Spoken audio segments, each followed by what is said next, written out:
Good morning, everybody. I hope you all are well in your home. And recently, you have just gone through the 2 consecutive test series. Okay. Now, once again, we are going to start our learning and teaching process. Okay. So, as you know, that in the chemistry, we are just going through the second chapter, acid, base, and salt. And in this chapter already we have discussed that what are acids, type of acids, that was organic acid and mineral acids, Arrhenius theory of the acids, and what are the bases and Arrhenius theory of bases. So these all topic already we have discussed in this chapter, acid, base, and salt. Okay, now today in this video we are going to start again with the type of acid. Now you will see that we have already discussed the type of acid, but actually this was the classification of acid, this was based upon their occurrence. मतलब ये acid जो है nature में मेरे को कैसा मिलता है, on that type you have just classify the organic acid and mineral acid, है ना. जो एसिड मेरे को नेचर में मिलता है that is the organic acid, और the acid which we are going to manufacture our self, means we can say man made acid, they are called the mineral acid. Okay, now once again we are going to just classify the acid. Once again we are going to classify the acids on the basis of their strength. You can just simply understand, मतलब वो जो acid है वो कितना powerful है, क्योंकि acid का property आप जानते हो कि it can just produce the burning sensation, है ना. तो स्ट्रेंथ कहने का मतलब है कि कौन सा एसिड ज़्यादा स्ट्रेंथ है, मतलब कौन ज़्यादा रिएक्टिव हो सकता है, किस में ज़्यादा बर्निंग सेंसेशन हो सकता है. तो we can say that the acid are classified in 2 parts. That was first was the strong acid and second is the weak acid. Okay, now you can see strong acid, HCl, H2SO4, and these are generally the strong acid, HNO3 also. So these are the some of the strong acid, HCl hydrochloric acid, H2SO4 sulfuric acid. Okay, and the weak acid are the CH3COOH, this is called the acetic acid. और acetic acid जो होता है, आप vinegar जो हम लोग घर में यूज़ करते हैं उसमें आपको ये मिलेगा acetic acid. Second is the HCOOH, this is called the formic acid, and this formic acid, you know that this is generally found in the ant bite. now actually this strong acid and weak acid, how the acid is going to be divided, है ना. जैसे कि कौन सा acid strong होगा, कौन सा acid weak होगा, तो हम लोग कैसे क्लासीफाई करेंगे. तो actually the strength of the acid depend upon 2 factor. तो कोई भी एसिड है उसका स्ट्रेंथ जो होता है बेसिकली 2 फैक्टर्स पर डिपेंड करता है. ठीक है, कौन कौन सा फैक्टर है हम लोग डिस्कस करते हैं एक करके. First is the ionization. तो ये word ionization, I hope you remember this word we have already introduce in the class 9th, है ना, लेकिन फिर भी मैं एक बार आपको बता देता हूँ. आयोनाइजेशन का सिंपल मतलब क्या होता है, आयंस में ब्रेक करना. तो एसिड का एक प्रॉपर्टी होता है, लास्ट वीडियो में मैंने आपके साथ डिस्कस किया था कि एसिड को जैसे आप वाटर में डिसॉल्व करोगे तो एसिड जो है वो H+ आयंस देता है, that is called the cations, और नेगेटिव आयंस भी देता है. तो आयनाइजेशन का मतलब क्या होता है कि कोई भी अगर एसिड को अगर आप वाटर में डिसॉल्व करोगे तो वो आयनाइज हो जाएगा, मतलब H+ आयंस देगा. लेकिन अब यहाँ पे कंडीशंस ये क्या है कि जो भी एसिड आपने वाटर में डिसॉल्व किया है वो कंप्लीटली आयनाइज हो रहा है कि नहीं हो रहा है. ठीक है, तो यहाँ पे देखो, if N acid more or less completely ionize it is strong acid, if not then it is weak acid. मतलब कोई भी अगर एक एसिड को अगर आप वाटर में डालते हो और वो कंप्लीटली आयोनाइज कर जाता है, जैसे फॉर एग्जांपल सपोज करो कि कोई भी एसिड जो है उसका आप 100 मॉलिक्यूल्स जो है वो आपने वाटर में डिसॉल्व किया. अब 100 मॉलिक्यूल्स में अगर वो 95 मॉलिक्यूल्स के आसपास, अगर मतलब मैक्सिमम में बात कर रहा हूँ, एग्जैक्ट तो फिगर नहीं है, लेकिन अगर वो मैक्सिमम जैसे 100 मॉलिक्यूल्स है तो 100 मॉलिक्यूल्स में 95 मॉलिक्यूल्स अगर वो तुरंत अगर स्प्लिट कर जा रहा है, H+ आयन में कन्वर्ट कर जा रहा है, तो इसका मतलब आप कह सकते हो कि वो स्ट्रॉन्ग एसिड है. ठीक है, जैसे एग्जांपल देखो HCl, तो HCl को जैसे आप वाटर में डिसॉल्व करोगे वो H+ आयंस और Cl- आयंस देगा. H2SO4 को जैसे आप डिसॉल्व करोगे तो देखो कि 2H+ और SO4 2-. तो जो स्ट्रॉन्ग एसिड है, तो जैसे स्ट्रॉन्ग एसिड को जैसे आप वाटर में डिसॉल्व करोगे वो कटायंस और अनायंस में कंप्लीटली आयोनाइज कर जाते हैं, मतलब पूरा पूरा अपने आप को ब्रेक कर लेंगे. ठीक है, लेकिन जो वीक एसिड होंगे वो पूरा पूरा ब्रेक नहीं कर पाएंगे. तो अगर मान लो कोई भी अगर वीक एसिड लेते हो तो उसका अगर आप 100 मॉलिक्यूल ले रहे हो तो हो सकता है कि 40 मॉलिक्यूल्स या 50 मॉलिक्यूल्स ही वो ब्रेक कर पाएंगे, लेकिन पूरे पूरे जो मॉलिक्यूल्स हैं वो H+ और मतलब H+ आयंस और उसके एनायंस में ब्रेक नहीं हो पाएंगे. ठीक है, ये पार्ट है. तो ये होता है ionization, means if the acid is going to be ionize completely or more or less completely, we can say it is a strong acid. But if not able to just ionize 100% or more, so we can say that it is a weak acid. Okay, so this is one example of the weak acid. So it is going to ionize, but all the complete molecule of CH3COOH will not able to just ionize. Okay, now second is the rate of ionization.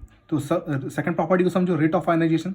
तो rate of ionization क्या होता है कि आपने जो भी acid को water में डिसॉल्व किया, तो वाटर में डिसॉल्व करने के बाद वो कटायंस एनायंस ब्रेक करना स्टार्ट कर देंगे, लेकिन उनका ब्रेक करने का रेट क्या होगा, मतलब वो जल्दी करेंगे कि लेट से करेंगे। तो जो एसिड वाटर में जाने के बाद कटायंस और एनायंस में बहुत जल्दी ब्रेक करते हैं, बहुत जल्दी, तो वो सारे होंगे स्ट्रॉन्ग एसिड।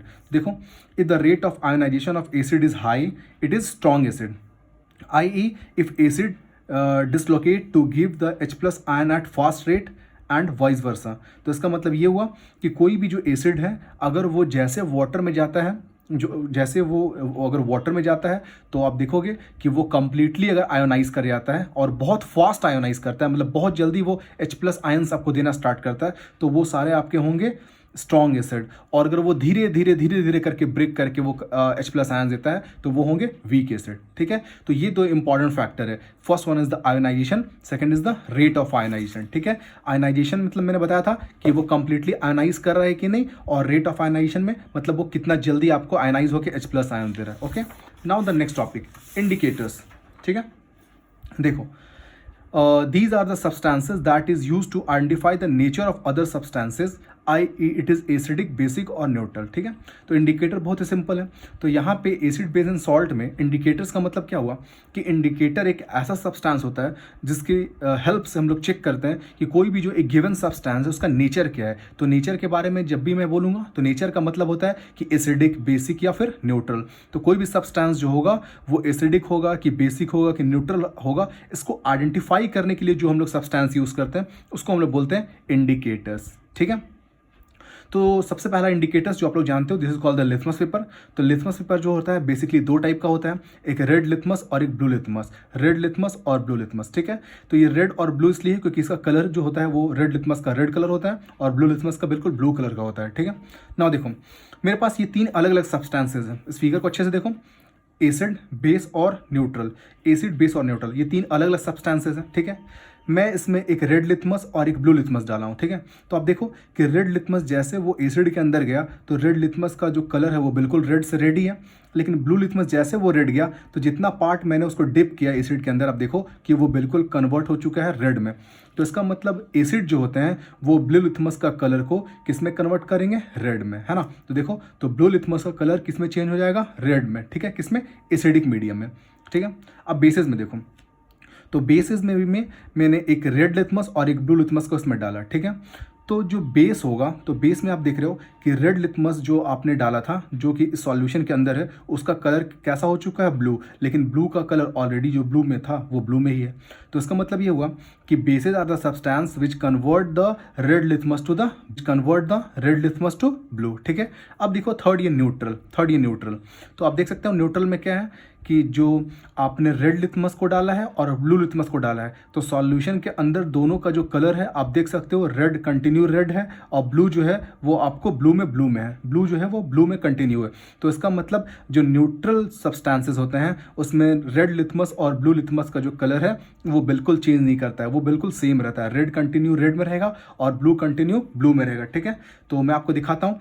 देखो, ये मेरे पास रेड लिथमस और ब्लू लिथमस है अलग अलग। ठीक है, तो ये काम कैसे करता है जस्ट मैंने आपको बताया, और अगर आप ये देखना चाहते हो कि ये कैसे वर्क करता है, तो चलिए मैं आपको लेकर चलता हूँ लैब में। ठीक है, I welcome you everybody in the lab. Okay, तो you can see that this is the red litmus and this is the blue litmus. Okay, now inside this you will see that there are strips of these papers. This is called the red litmus and likewise it is the blue litmus. Okay, so one by one we are going to see that how does it color changes in different medium. Okay, so we are having some different kind of solution with us.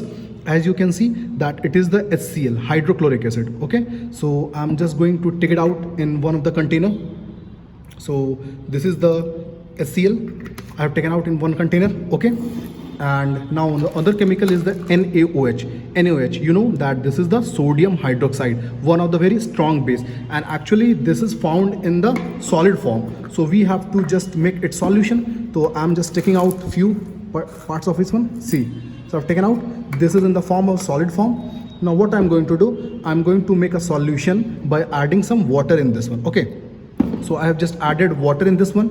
So you can see that this in my right hand it is the NaOH, sodium hydroxide, and my left hand it is the HCl. Okay, now one by one we are going to check that how the color of the this one pH not, this is the litmus paper, it's going to change. So you see that I'm having one red litmus paper and one blue litmus paper. Now I am going to just put in the HCl, the acid. So I have just inserted this one. Now after this you'll see that the color of red litmus is continue to red, but the color of blue litmus changes to red. So just now I told you that in the acidic medium the blue litmus changes to red. Okay, now next again, once again we are going to check with the blue litmus and red litmus in the basic solution. So when we have inserted it in the basic solution, you see that the blue color continue to blue, but the red has changes to the blue.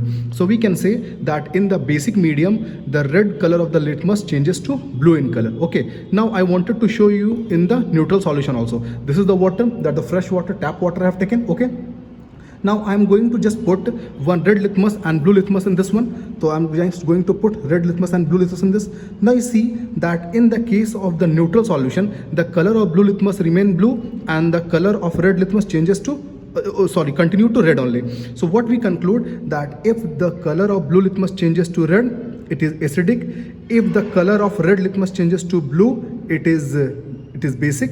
And if the red litmus and blue litmus continue its color, it means it is neutral solution, means it is not acidic nor basic, it is neutral in nature. Okay, now again we are going to come back to our study. Thank you. तो I hope आपने अच्छे से देखा कि litmus paper कैसे colour अपना change करता है. ठीक है, एक और हम लोग देख लेते हैं इंडिकेटर्स. एक और कॉमन इंडिकेटर्स है टर्मरिक, जो हमारे घर में मिलता है, that is called also the हल्दी, है ना. तो you know that its colour is what, yellow. इसका कलर जो होता है बिल्कुल येलो होता है. ठीक है, तो आप देखोगे कि अगर आप उसको टर्मरिक को यूज़ कर रहे हो, तो अगर वो एसिडिक और न्यूट्रल मीडियम में, अगर एसिडिक मीडियम और न्यूट्रल मीडियम में होगा, तो अगर आप टर्मरिक को यूज़ करोगे तो उसका कलर येलो से बिल्कुल येलो रहेगा कंटिन्यू. ठीक है, और अगर बेसिक मीडियम में आता है, तो आप देखोगे उसका जो येलो कलर है वो चेंज करके हो जाएगा रेडिश ब्राउन. तो यहाँ पे टर्मरिक जो है वो एक तरह का नेचुरल इंडिकेटर्स. ठीक है, ओके. और भी बहुत सारे इंडिकेटर्स हैं, जैसे फेनोप्थलीन है, मिथाइल ऑरेंज है, तो और भी बहुत सारे इंडिकेटर्स हैं. तो ये कुछ टॉपिक्स था जो मैंने आज आपके साथ डिस्कस किया. ठीक है, और नेक्स्ट वीडियो में हम लोग स्टार्ट करेंगे chemical properties of the acid. Thank you very much.